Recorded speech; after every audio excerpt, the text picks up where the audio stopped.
आज का वीडियो सहायक शिक्षा विकास पदाधिकारी पे आधारित है।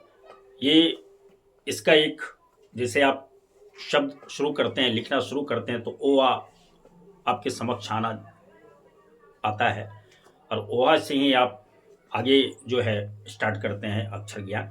उसी तरह से ये वीडियो है। आप जब ये सहायक शिक्षा विकास पदाधिकारी का आपने फॉर्म भर दिया होगा तो अब तक में जो 9,70,000 आवेदन आ चुके हैं, डेट समाप्त हो चुका है और 935 पद हैं। आप इससे अनुमान लगा सकते हैं कि एक पद पर 1,037 लोग आवेदन किए हैं। इससे आप समझ सकते हैं कि कितनी ज़बरदस्त फाइट हो रही है इसमें। तो इसलिए ये वीडियो है कि ये जो आप ओआ सीख रहे हैं वो ओआ है और इसको बिना सीखे, बिना देखे, इसको बिना जाने आप मतलब तैयारी नहीं कर सकते हैं। जब तैयारी ही नहीं होगी तो आप सफलता बड़ा मुश्किल काम है। तो चलिए हम लोग शुरू करते हैं। पहली बात है कि ये जो परीक्षा है ये 2 फेज की है। एक फेज में आपको लिखित परीक्षा होगी, दूसरे फेज में आपको जो है आपने जो भी ऑनलाइन डॉक्यूमेंट वगैरह अपलोड किया है उसका पेपर, उसका वेरिफिकेशन होगा। तो वो आम बात है। ऐसे इंटरव्यू वगैरह इसमें नहीं है, बस लिखित है, लिखित परीक्षा है, रिटन एग्जामिनेशन है और ये ऑब्जेक्टिव टाइप है। टोटल जो भी आप जैसा जान रहे होंगे ये टोटल ऑब्जेक्टिव टाइप है। और इस लिखित परीक्षा भी तीन प्रकार का होगा, 3 पार्ट होगा, 3 पेपर होंगे इसके और सभी में एक 100 का मार्क्स रहेगा। तो फर्स्ट पेपर में क्या होगा, आइए हम जानते हैं कि फर्स्ट पेपर में क्या रहेगा। फर्स्ट पेपर में आपका रहेगा इंग्लिश रहेगा और हिंदी रहेगा। इंग्लिश और फर्स्ट पेपर में क्या रहेगा आपका, इंग्लिश और हिंदी रहेगा। तो इंग्लिश में 30 प्रश्न रहेंगे आपका और हिंदी में 70 प्रश्न रहेंगे। टोटल आपका हो गया 100 प्रश्न हो गया। तो 100 प्रश्न में आपको अलग अलग इसमें आपको पास करना पड़ेगा। ये इसका मार्क्स आपके रिजल्ट में नहीं जुड़ेगा और ये इसलिए महत्वपूर्ण है क्योंकि इसको बिना जांचे आप आगे का आपकी कॉपी जांच नहीं होगी। और इसमें पास किए हुए जब तक इसमें आप पास नहीं करेंगे तब तक आगे का पेपर आपका नहीं होगा। अगर आप बाद में दोनों पेपर में आप 2 पेपर और है, दोनों पेपर में पास कर गए, लेकिन इस पेपर में आप अगर फेल कर गए फर्स्ट पेपर में तो आप फेल हो जाएंगे। आप जो है आप जानते हुए सारा कुछ करते हुए मार्क्स बहुत बेहतरीन आ गया, रिजल्ट आने वाला था, लेकिन इसी वजह से आपका रिजल्ट नहीं होगा। तो इसलिए इसको देखना बहुत ही जरूरी है।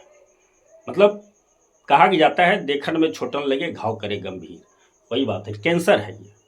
अगर इसको ध्यान में नहीं दिए तो पूरे शरीर को चौपट कर देगा, इसलिए इसको देखना बहुत जरूरी है। तो क्या है, इंग्लिश में आपको 30 प्रश्न रहेंगे और हिंदी में आपको 70 प्रश्न रहेंगे। टोटल प्रश्न हो गया 100। अब देखिए इंग्लिश में 30 प्रश्न है और 30 प्रश्न में आपको पास होने का है 30%। 30% में आपको लाना है 30% मार्क्स लाना है और हिंदी में भी पास होने के लिए 30% कम से कम लाना है। तो इसमें क्या है कि इसमें 30% कितना हो गया, 30 का 9 आ गया, 9 प्लस होगा तभी आप इंग्लिश में पास हो पाएंगे। और हिंदी में 70 है तो 70 का 30% कितना हो गया, 21 प्लस, मतलब 21 प्लस मार्क्स जब तक नहीं लाएंगे तब तक आप इसमें आपका रिजल्ट इसमें आप नहीं पास कर सकते हैं। और इसमें एक चीज़ और ध्यान करने वाली बात है, लिखित परीक्षा में पूरे जो लिखित परीक्षा हो रही है इस लिखित परीक्षा में आपको 1/3 मतलब 1/3 मार्क्स जो है आपका मार्क्स कट जाएगा। मतलब यदि आपने 9 प्रश्न अगर आपने गलत कर दिया तो आपका 3 मार्क्स जो है आपका वो कट जाएगा। मतलब 9 प्रश्न आपने गलत कर दिया, 9 प्रश्न गलत कर दिया तो आपका 3 नंबर कट जाएगा, जितना आप ले आया।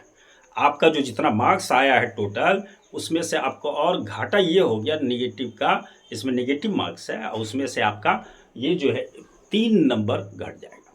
यदि आपने 30 मार्क्स लाया है और 9 प्रश्न को इधर गलत किया है तो 3 नंबर काट दीजिए, निकाल दीजिए, तो 27 मार्क्स आपको मिलने वाला है। चलिए, अब दूसरी बात है कि इसमें हिंदी में भी आपको कितना लाना है। हिंदी में 21 प्लस, हिंदी में 21 प्लस आपको लाना है, तभी आप इसमें पास कर पाइएगा। और इसका 2 घंटे का एग्जाम होगा आपका, ये 2 घंटे का एग्जाम होगा और 100 प्रश्न रहेंगे, दोनों हिंदी इंग्लिश लेकर के 2 प्रश्न रहेंगे। अब हम लोग चलें जहाँ से हमारा रिजल्ट बनेगा वहाँ हमें गौर, इसको भी दे, बिना इसका दिक्कत है, इस पर भी ध्यान देना बहुत ज़रूरी है। मतलब जब आप तैयार शुरू कर रहे हैं इस तैयारी करना, तो सबको लेकर के साथ में चलना है। अब देखिए है क्या, दूसरा